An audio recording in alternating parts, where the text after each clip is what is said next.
characteristics of apartheid that Israel denies that they are upholding an apartheid state, because this is true to the nature of Israel's government. They'll deny that they are doing anything wrong and everything is just morally justified and everything is rationalized. So the first, colonization of the land. So according to the Geneva Convention, which is part of the international laws opposed to apartheid, the occupying powers, in this case Israel, shall not deport or transfer parts of their own civilian population into the territory it occupies. This means that Israeli citizens are not allowed into the lands of the Palestinian, and we understand that Palestinians are designated 3 large territories: the Gaza Strip, East Jerusalem, as well as the West Bank. So specifically the West Bank is not the case. The Israeli government continues to take part of Israeli land for themselves. One way through is the separation wall. So the separation wall is an 8-foot tall wall, 20 feet wide, and it goes along the green border. The green border is the de facto border that was created in 1948 when they established Israel and Palestine as 2 separate nations. And it confiscates fertile, and as it's going through the border, it slowly starts to cut into Palestinian land. At the beginning, you can't really see it at first. It doesn't really make a huge difference, but over time, they're cutting more and more into that land, taking more land for themselves. And it cuts off Palestinians from social services such as schools and farmland. And it encloses the Palestinian population and about 1.5 million refugees into the Gaza Strip and the West Bank. So that's 1.5 million refugees plus the entire Palestinian population in 12% of the historic homeland. As you can see over time, from 1917, the occupation of Palestinians has slowly dwindled down and confined into a very small area. And that area is also being controlled by the Israeli government. Throughout these controlled lands, there are checkpoints, and we'll talk about the checkpoints. But the checkpoints are there to control the movement of the people. And that's also against apartheid law. They're not allowed to restrict the movement of civilians. They're not allowed to restrict the oppressed community by any chance, but they do so through these checkpoints. The checkpoints are long, they're tiresome, but they're necessary for people to get to work, to school. They're necessary to get anywhere for survival. And they're subjected to these, the torture, and they're subjected to these checkpoints and the conditions of these checkpoints. And so a journey that would take, so there was one study conducted that the journey from Jenin to Ramallah, so a 16-mile journey, would take about 5 hours to travel, and they go through 4 different checkpoints. So if someone's trying to go from work from Jenin all the way to Ramallah, or anywhere in that region, they are there on that course for 5 hours. So when are they waking up? When are they getting there? And because of the fact that these checkpoints are not predictable, they're not stable, a lot of the times they're late. People who are traveling to work are late. And because of that, they're unable to maintain employment. They're unable to feed their families. Number 2, so we talk about the colonization of land. Another characteristic is the permit system. So under International Convention on the Suppression and Punishment of the Crime of Apartheid, any legislative measures and other measures calculated to deny members of a racial group or groups basic human rights, such as the right to leave and the right to return to their country, and the right to the freedom of movement and residence, is a characteristic of apartheid.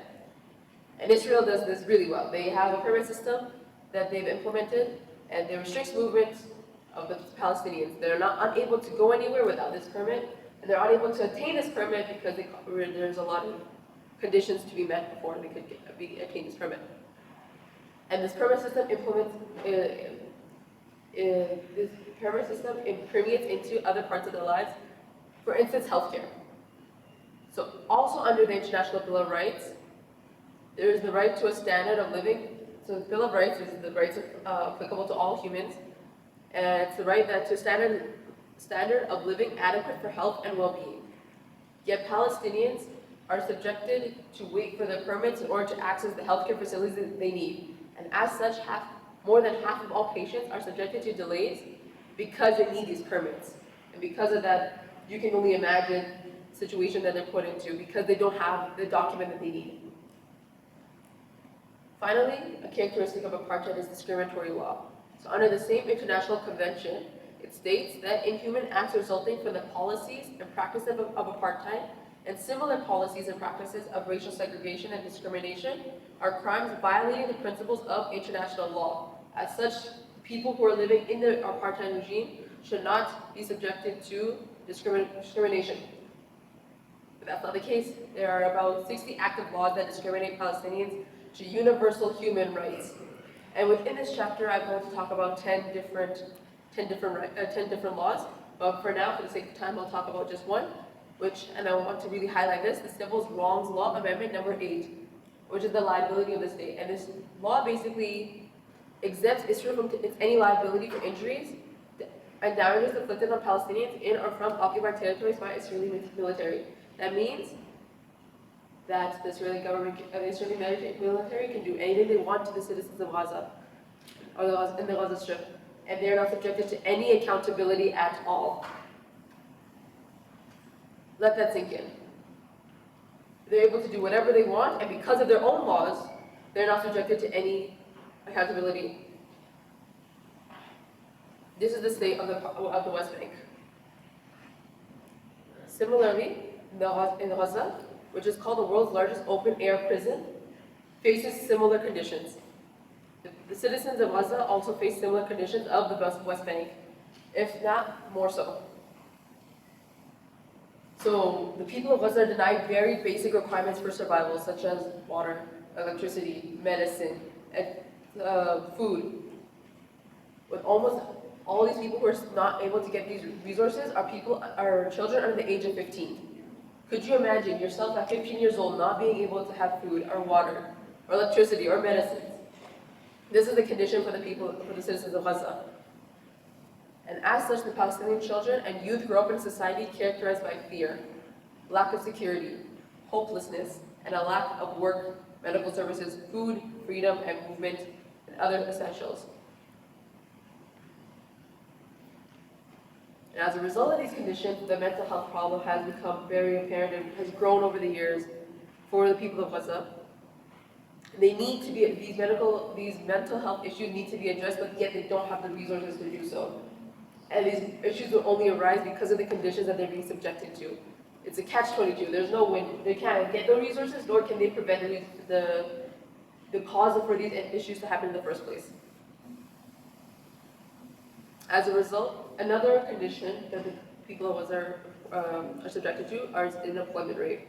We talked about earlier the checkpoints that made it very difficult for people to maintain employment in the West Bank. Similarly, this applies for the people of Gaza, and as such, Gaza faces the world's largest unemployment rate.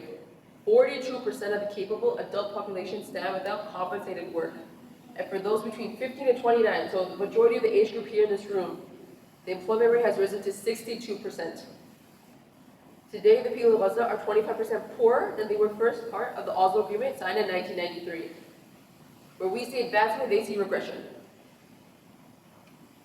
We talked about the checkpoints a little bit before, but these checkpoints are also permeated into the lives of the Gazan citizens. There are a couple of checkpoints involved. One being that they're not unable to access their farmland unless they have certain permits. As such, the farmers are subjected to very short hours and limited work and unable to maintain a sustainable income for themselves and their families. Education status. All of these problems, and it comes down to education as well. I talked about how schools are being bombed and children don't feel safe to go. Similarly, in Gaza, children don't feel safe to go because of these checkpoints. There's too much hardships to go through that they choose not to go for their own safety, to avoid the risk of the checkpoints in the first place. And many drop out of school because of that fear. We talked about the confiscation of land and apartheid. Legal settlements are built on the confiscation of land. And more than 500,000 Israelis live in more than 200 settlements built on Palestinian land, considered illegal under international law. There's a water crisis. So we talked about how the people of Gaza are unable to access water. But there's a water crisis involved as well. There's a water scarcity. The challenge stems from inadequate, sustainable supply of water. And the people of Palestinians are unable to do anything about it. They're unable to. So Israeli government isn't giving them water, why not we make our own wells, make our own means of obtaining that water for ourselves? No, they have to retain permits to do so. And who is in control of those permits? The Israeli government.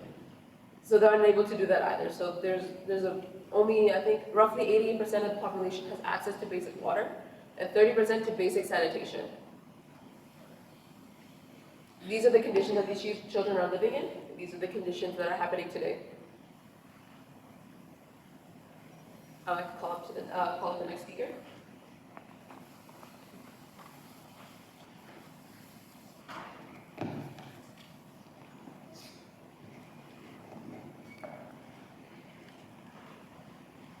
Okay, I'm going to be presenting my chapter on Masjid al-Aqsa, and this will look at both the archaeological and psychosocial aspects.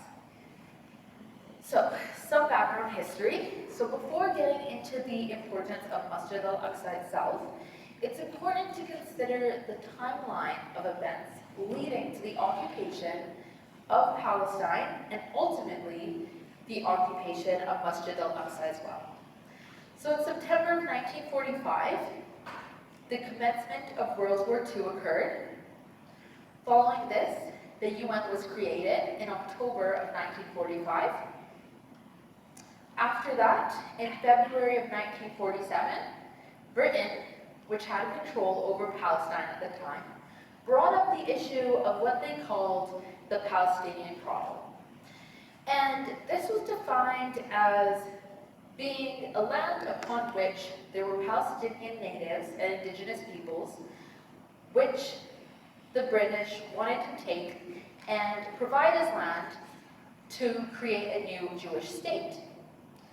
And so then in 1949, Israel had obtained control of roughly 70% of Palestinian land. So how exactly did this happen, from Britain bringing up the issue towards them having control over 70% of the land? Well, a key player to this was Trygve Lie, and he was the Secretary General of the UN at the time. And he was known to have Zionist sympathies. He even stated that the Jewish population would be a positive influence upon Palestinian indigenous peoples. So after this, Israel, then in 1967, had been occupying all of historic Palestine. So now let's move on to the religious significance of Masjid al-Aqsa. So this site is extremely important to primarily Muslims around the world.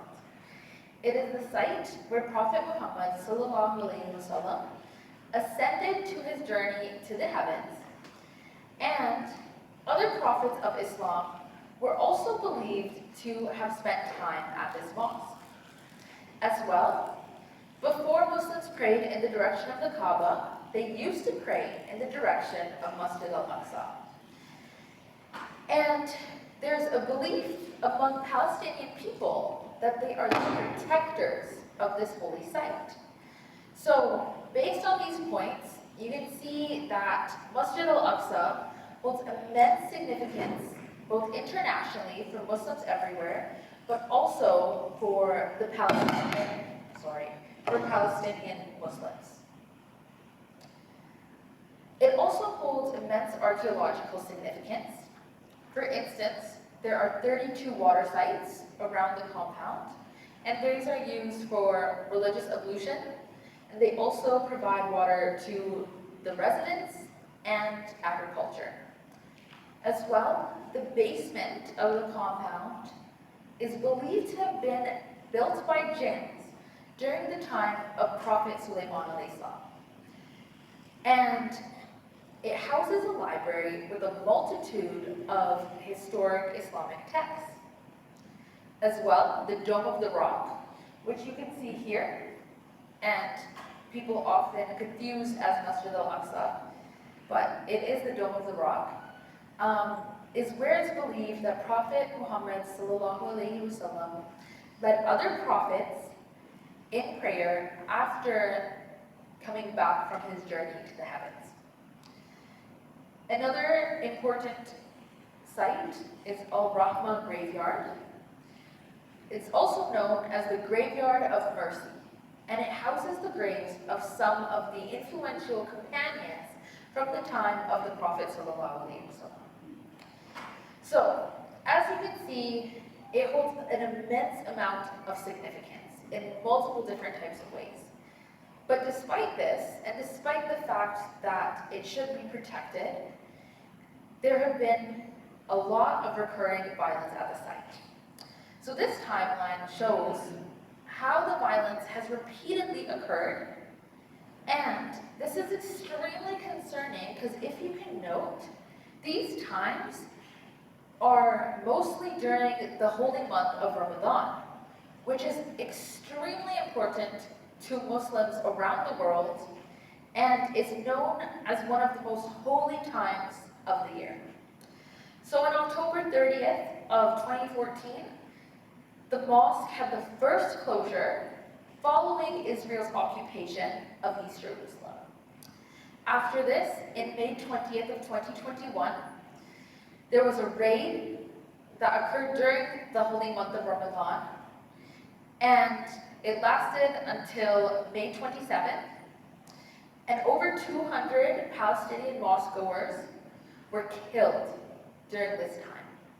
So, here in Canada, we have the right to peaceful religion, and in Palestine, people who are trying to exercise that right, which every human should have, are being killed mercilessly. Then, the following year, on April 15th of 2022, the same thing happened. A second raid occurred, again during the holy month of Ramadan. So clearly this was not a coincidence, but rather it was a targeted attempt. And this lasted from April 15th to 18th, and more than 170 Palestinians were injured during this time. Again, only trying to exercise their religion.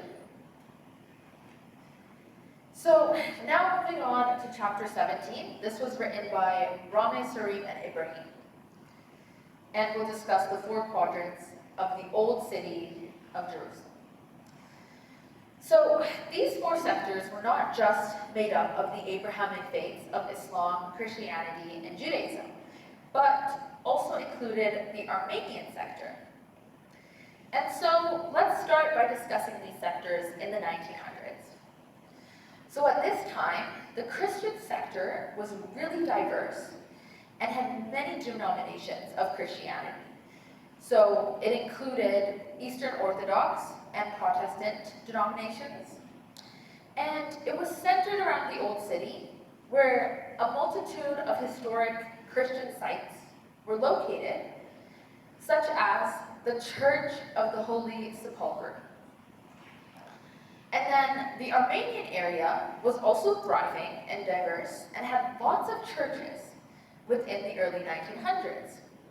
However, the Armenian genocide of 1915 resulted in many deaths in this sector and prompted many Armenians to evacuate their homes to find safety elsewhere, which also had a significant impact upon that population.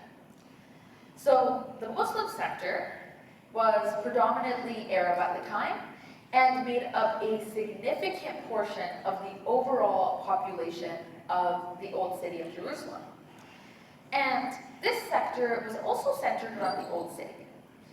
And it housed some of Islam's most significant religious sites, for instance, Masjid al-Aqsa.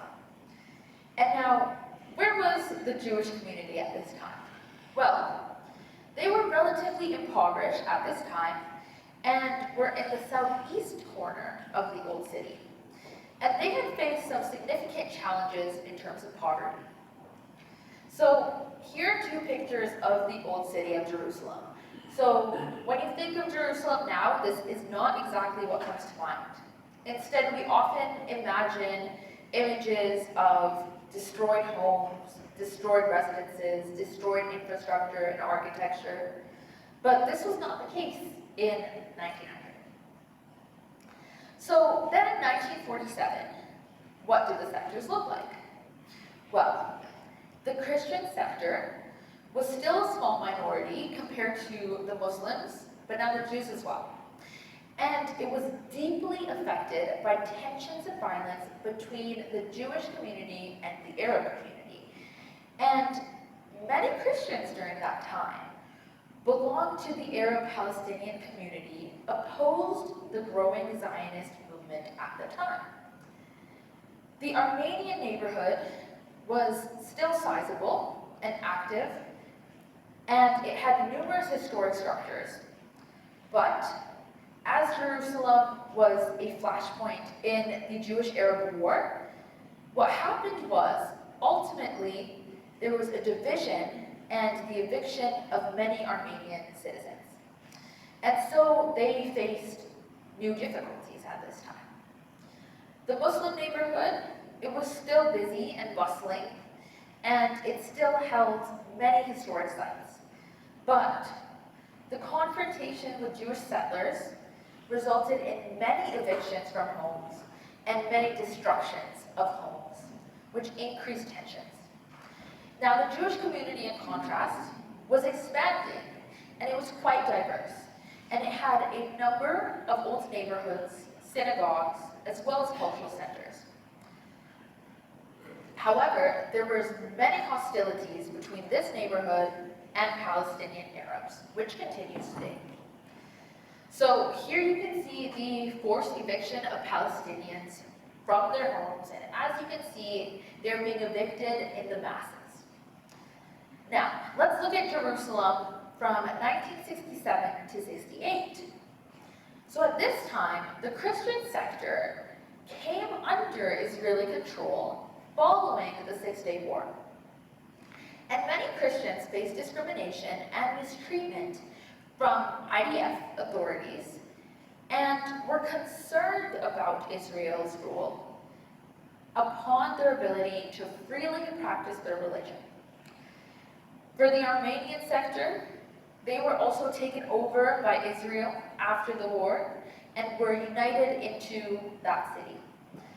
The Muslims were still in the old city, but they were now also under Israeli control following that war. And so many Palestinians there had been displaced. However, the Muslim community still will continue to have a strong presence, with many important cultural sites still standing. Now, the Jewish community continued to thrive despite the other three facing these difficulties. So here you can see the Muslim quarter during the Arab-Israeli War, and as you can tell, there's immense destruction. So let's look at something a little more recent, from the years of 2000 to 2005.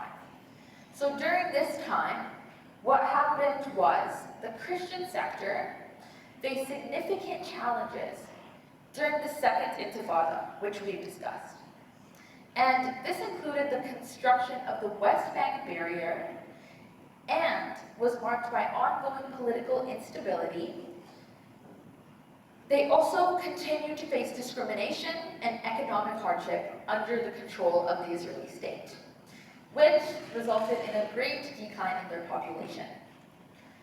So, as for the Armenian neighborhood, they faced many difficulties as well, such as participating